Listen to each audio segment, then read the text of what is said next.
जय हिंद, जय भारत, जय श्री राम। ये विषय होगा भारत के बदलने के विचार विदेशियों का था और वो लोग अपने अटूट और अविश्वसनीय विचार बनाए रहे। फिर वो चाहे मुगल हो या अंग्रेज हो, दोनों की यह नीति थी कि भारत को हम बदल दें, अपने सांचा में हम ढाल लें। लेकिन उनका प्रयास सफल रहा। इस्लाम वाले अपने हिसाब से भारत को, अपने यहाँ के जन समुदाय को अपने सांचे में ढाले और ऐसा मजबूत ढाल दिए कि वह लोग ही यहाँ के लोगों को, सबको इस्लामिक मत में ढालना चाहते हैं। उसके बाद अंग्रेज आए, अंग्रेज अपने सांचे में ढालना चाहे, वो लोग भी ऐसा मजबूत बना दिए यहाँ के लोगों को कि वही भारत के लोग ही भारत को बदलना चाहते हैं और बदलते बदलते बदल दिए कि 97% लोग बदल गए। यहाँ के लोग ही जानबूझ करके मजबूर कर रहे हैं कि तुम अंग्रेज बन जाओ। हर बात बात पर धीरे धीरे अंग्रेजी शब्दों का प्रयोग बढ़ता जा रहा है और लोग मजबूर हो करके, समझ में वो बात नहीं आता है तो मजबूर होकर के उनको अंग्रेजी सीखना पड़ता है, अंग्रेजी अपनाना पड़ता है। धीरे धीरे इन लोगों का चाल है कि हम भारत को बिल्कुल अंग्रेजियत में ढाल दें, अंग्रेज इंग्लैंड बना दें। पहले तो एक ही दो दलाल का पता चलता है, लेकिन उस दलालों के सदस्य बहुत हो गए, यानी 97% दलाल हो गए। वो बड़े दलाल थे, जैसे नेहरू था इत्यादि, उसके साथ में बहुत लोग थे और उन दलालों के उप दलाल ये सब सदस्य हो गए, जो कि आज 97% तक पहुंच गया है। कहीं कहीं तो 99% हो गया। यहाँ भारतीय सभ्यता संस्कृति को अपनाने वाले, यहाँ के वेशभूषा भाषा को अपनाने वाले 1-2%, 3% रह गए। 97, 98, 99 तक हो गए। ये भारत से लोगों को मोह नहीं है, भारत से कोई प्रेम नहीं है। ये झूठ मूठ का कहते हैं कि हमको भारत से प्रेम है, हम भारतीय हैं। अंदर से वो अंग्रेज हैं। अंग्रेजी सभ्यता संस्कृति, शिक्षा नीति, अंग्रेजी भाषा, वेशभूषा, सब कुछ अंग्रेजी हो चुका है। और कोई भी बात हो उसमें धीरे धीरे अंग्रेजी शब्दों का लोग संख्या बढ़ाते जा रहे हैं, भारतीयों को मजबूर करते जा रहे हैं कि तुम अंग्रेज बनो। लेकिन ये बहुत दुर्भाग्य की बात है और उन लोगों का हम ये देखते इतना मजबूती है कि लालच दे दे करके वो लोग यहाँ ले करके ये अपना अंग्रेजी सभ्यता संस्कृति, मुगल भी यही किए, लालच दे करके इस्लाम को स्वीकार कराए, इस्लामिक सभ्यता संस्कृति को फैलाए और यहाँ के लोग ही लालची ऐसे हो गए कि इस्लामिक सभ्यता संस्कृति को स्वीकार किए। आज भी इस्लाम का बढ़ावा दिया जा रहा है, जिसको लोग जिहाद कहते कि जिहाद क्या है, हम कहें ये भी जिहाद है कि तुम लोभ लालच में आकर के इस्लामिक मत को कबूल कर लो, स्वीकार कर लो और स्वीकार करके अपना जो है कि इस्लामिक हिसाब से चलने लगो, दूसरे को भी उस इस्लाम मत में परिवर्तन करने लगो। ये क्या कोई दबाव नहीं है, कोई जिहाद नहीं है, ये लोभी लालचियों का कार्य है। लोभ लालच में आकर के अपने भारतीय सभ्यता संस्कृति को, यहाँ के सभ्यता को लोग बर्बाद कर रहे हैं। ये खुद अपने घर में आग लगा रहे हैं, घर को जला रहे हैं। लेकिन देखो, विचार तो करो, ये अगर देश में यहाँ की सभ्यता संस्कृति मजबूत नहीं रही होती तो विदेशों में क्यों गया होता। ये जितने विदेश में ये दिखाई दे रहा है, या कुछ भी विकास का कार्य हो, भले सभ्यता संस्कृति कुछ हो, जितने विज्ञान के सूत्र हैं, जितने ज्योतिष के सूत्र हैं और कुछ भी विज्ञान के सूत्र है सब भारत से गया हुआ है, कोई भी विदेश का नहीं है। आप लोग अपने भारतीय इतिहास को जानोगे समझोगे तो पता चलेगा। यहीं का सब कुछ है। अब विदेश में ले जा कर के वो लोग सच्चे ईमानदार जो इस्लाम वाले थे तो लिखे कि हम वेद से उपनिषद से हमने सब कुछ अपनाया, लेकिन अंग्रेज उसको लेकर के अब उसको पता लगाए, आगे बढ़े और अपने बताने लगे कि ये तो हमारा है। ये बेईमानी किए, बेईमानी करके अपना लोग बताने लगे। अब तो भारत में ऐसा हो गया कि भारत के लोग ही उसको मानने को तैयार नहीं, कहते कि भारत में तो कुछ ना नहीं था, सब कुछ इंग्लैंड ने दिया है, जो कुछ है सब विदेश का है। लेकिन ये विचार तो करो थोड़ा, ये क्यों क्यों मूर्खता करते हो? जब भारत में कुछ नहीं था तो विदेशी फिर यहाँ आए क्यों? हर तरह चील पक्षी के तरह नज़र लगाए रहते। आज से 2500 वर्ष पहले का तो हमको इतिहास पता चल रहा है। ग्रीक निवासी सिकंदर क्यों आक्रमण किया, क्यों भारत को लूटने के चक्कर में था। फिर बाद में तो ईरान वाले, जर्मनी वाले, फ्रांस वाले, इंग्लैंड वाले इसका पता करते रहे कि कहाँ इंडिया है यानी भारत है। उन सबको पता नहीं कैसे इतिहासों से ये पता था। तो आज से जो है लगभग 600 वर्ष पहले कोलंबस निकला भारत को खोज करने के लिए, तो भूल करके वो भाग करके कहाँ चला गया? अमेरिका। वहाँ पता चला कि ये तो अमेरिका है नहीं। तो वहाँ दो सभ्यताएं थी, पेरू और एक का नाम भूल रहा हूँ, पेरू सभ्यता और एक और था। तो दो सभ्यता वहाँ विकसित थे, आगे थे, उसको भी लोग लूटे।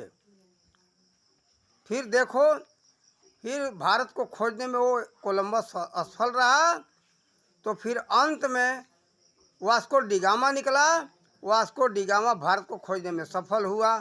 तो फिर आकर के यहाँ व्यापार के बहाने वो लोग अपना एक कंपनी बनाए जिसका नाम था ईस्ट इंडिया। तो यहाँ भारत में कंपनी बना करके उसके बाद उसके बहाने ये धीरे धीरे अपना सैनिक बल मजबूत करने लगे। और सैनिक बल मजबूत करके वो धीरे धीरे राजाओं को लड़ा करके थोड़ा थोड़ा राज्य ले करके उसके बाद में वो अपना धीरे धीरे विस्तार करते करते पूरे भारत को कब्जा में कर लिए। तो देखो इनकी ये चाल थी। आखिर विचार तो करो, किसी गरीब घर को लुटेरा लूटने तो जाता नहीं। अरे कहेगा कि जाएंगे तो वहाँ क्या मिलेगा? टूटी फूटी थालियाँ मिलेगी।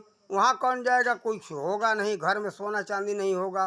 वो लोग तो खुद भूखे मर रहे हैं, तो हम जा कर के क्या करेंगे, क्या लूट पाएंगे? तो किसी गरीब घर को कोई लूटता नहीं। कोई लुटेरा लूटता है तो अमीर घर को ही लूटता है। तो इससे ज़रा विचार करो छोटे एक उदाहरण पर कि इन छोटे छोटे लुटेरों से शिक्षा लो। ये लूटते अमीरों को, कोई गरीब को लूटता नहीं। तो इसी तरह से ये विदेशी यहाँ आक्रमण किए। ये गरीब देश नहीं, ये भारत सबसे महान अमीर था और आज भी अमीर है। इतने लुटेरे लूट लिए तो भी, इसीलिए सभी विदेशियों का नज़र भारत पर है और सब चाहते कि इसको लड़ा करके जुझा करके अपना हम कब्जा जमा लें। तो देखो अपने भारत को बचाओ और स्वतंत्र रहो। ये न तो विदेशी जो है सताएंगे, परेशान करेंगे और स्वतंत्रता नहीं रह जाएगा। ये नहीं कह सकते हो कि हम भारतीय हैं। सब फिर बदल जाओगे तो कहोगे। आज देखो मुसलमान क्या कहते कि हमारा तो मूल जो है अरब है, सब अरबी भाषा को और उर्दू को मानते हैं। उर्दू अपना कहते कि हमारा उर्दू और अरबी मूल है। भारत के सभ्यता संस्कृति, यहाँ की जो संस्कृत भाषा थी, इसको ये लोग भूल गए। उसको तो मानते नहीं कि हमारा संस्कृत कुछ है। लेकिन जो उसी में शिक्षित और सभ्य मुसलमान हैं, जैसे केरल के गवर्नर आरिफ खान हैं, वो भारत को सब कुछ मानते हैं और वो मानते हैं कि हमारे पूर्वज ये राम हैं, कृष्ण हैं और हमारे ऋषियों के हम सब संतान हैं।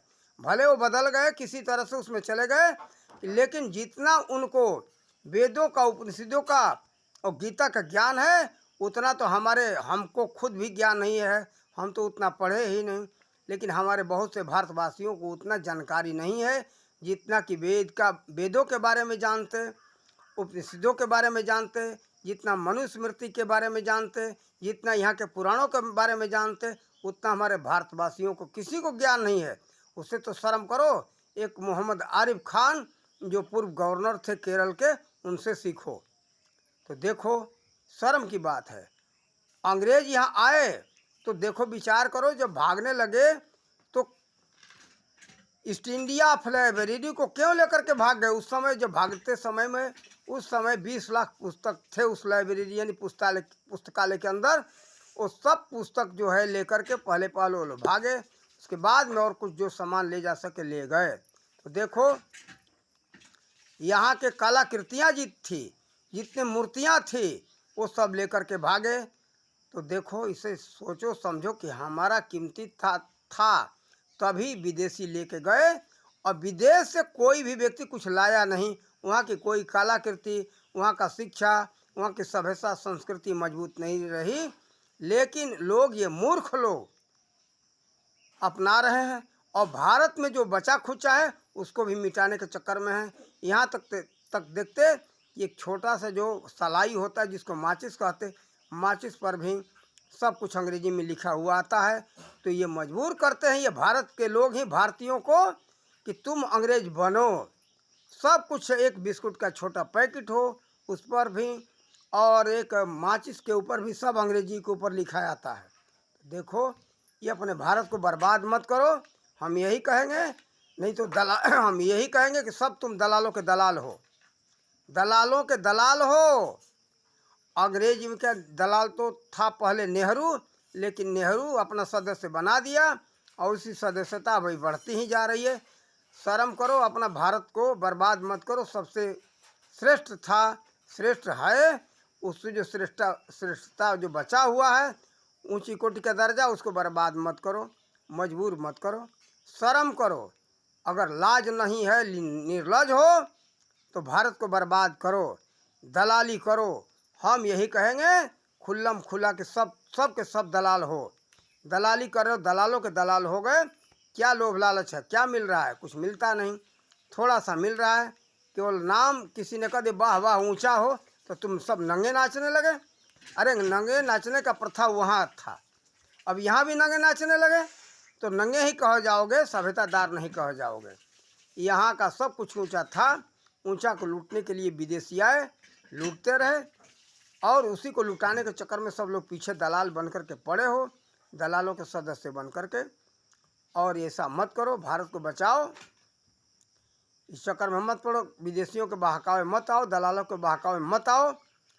अपने भारत का इतिहास, भारत की सभ्यता संस्कृति के बारे में पता करो कि हमारा कितना श्रेष्ठ था। किसी के कहने में मत आओ जाओ कि नीचा था, उसको पहले देखो। क्यों विदेशी आक्रमण करते रहे, क्यों लूटने आते रहे? यहाँ का संपत्ति भी भरा हुआ है, यहाँ की सभ्यता संस्कृति शिक्षा नीति सब कुछ मजबूत है। यहाँ केवल संपत्ति ही नहीं, सब कुछ में मजबूत था, सब कुछ लूट करके ले गए। और देखो इस समय सब कुछ यहाँ के विदेशों में अपनाया जा रहा है। यहाँ के लोग सब छोड़ दिए और उसको विदेशी अपना लिए, और भारत के लोग सब कुछ विदेश का यहाँ अपना लिए निचला। अब यही एक उल्टा हम दिखा रहे हैं। छोटा सा भारत में क्या हो गया, पहले लोग जो चमड़ा छीलने वाले होते हैं, चमार इसको कहते हैं, डोम कहते हैं नहीं जिसको, भंगी, वो लोग पहले शराब पीते थे, मांस खाते थे, और ये उल्टा हो गया। सब ये जितने ब्राह्मण क्षत्रिय कहते थे, ये लोग मांस खाने पीने लगे। तो तुम सब अब भंगी हो गए हो, चमार हो गए हो। अब तो मत कहो कि मैं ऊंचा हूँ, कैसे ऊंचा हो? तुम्हारे कर्म विचार सब नीचे हो गए। नीचे कहने वाले को सब कुछ तुमने अपना लिया, तो खुद नीचे हो गए। और जो नीचे कहे जाते थे वो लोग विद्या पढ़ाना, पूजा पाठ करना, अपने सात्विक भोजन करना, धर्म ग्रंथों को पढ़ना, और जितने ये ब्राह्मण क्षत्रिय कह जाते थे, ये सब लोग धर्म ग्रंथों को छोड़ दिए, निचले चीज़ों को अपना लिए, तो सब तुम नीचे हो गए, उल्टा हो गया। तो देखो उल्टा वह भी हो रहा है कि विदेश जो है नीचा था ऊंचा हो रहा है, और भारत के लोग नीचे जा रहे हैं। तो नीचे जाने में शर्म करो, अपने को बचाओ। आप बेशर्म हो तो अपनाओ, नीचे बनते जाओ। किसी दिन खुद समझ में आएगा कि मैं नीचा हूँ। जब सब कहेंगे नीचे हो तो समझ में आएगा। जूते मारेंगे, मुंह पर तमाचा मारेंगे, जूता मारेंगे जूता, तब समझ में आएगा। शर्म नहीं है बेशर्मियों, थोड़ा शर्म तो करो। हम क्या कर रहे हैं? सभी देश वाले विदेशी सब कहते हैं कि भारत ऊंचा था, और तुम सब खुद कहने लगे हो विदेशी दलालों कि भारत नीचा था, नीचा था, नीचा था। तब विदेश क्यों आया यहाँ? नीचे के पास कोई जाता नहीं, सब ऊंचे के पास जाते हैं। कोई गरीब को लूटता नहीं, सब अमीर को लूटते हैं जो डकैत होते। तो उससे भी तो सीखो, और उसे सीख समझ करके अपने भारत को बचाओ और अपना भारत का कल्याण करो। भारत को ऊंचा उठाओ। न तो विदेशी के संतान हो तो विदेश को आगे बढ़ाओ, भारत को बर्बाद करो। हम यही कहेंगे बेशर्मियों तुमको। इन्हीं शब्दों के साथ अपने वाणी का विराम देते। जय हिंद, जय भारत, जय श्री राम।